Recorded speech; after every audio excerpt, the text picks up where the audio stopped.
Hey, this is John. I'm here today to tell you about Clip to Keep. Now, for the purposes of disclosure, I want to let you know that I was not paid for what I'm doing here, but I was paid in the past to create a commercial for them.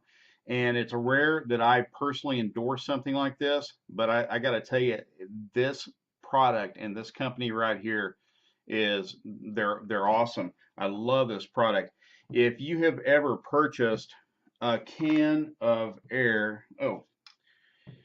you've seen the little red straw. It's usually attached to the can with a piece of tape or a rubber band or some other method. And when you take the straw off and you pop it on the aerosol can and you use it, and then you take the straw off and store it wherever you store it, usually when you go back, there's a good chance the straw's not going to be there. Well, Clip to Keep found a solution to that problem. And what they do is they send you 6 of these little clips. I'm not going to open this up, but they're just like this. And all you do is, I'm going to show you how to attach it to the can, but take the straw and clip it on the Clip to Keep, and then peel the piece of or the protective paper off the back to expose the adhesive, and then take your aerosol can and attach it.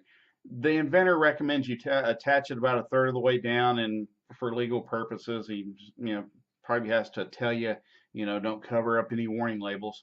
But the main thing is get it on the side of the can, and you can clip the straw to the Clip to Keep, and it'll stay in place, and you're going to have a lot better chance of having your little red straw next time you go back to use your can.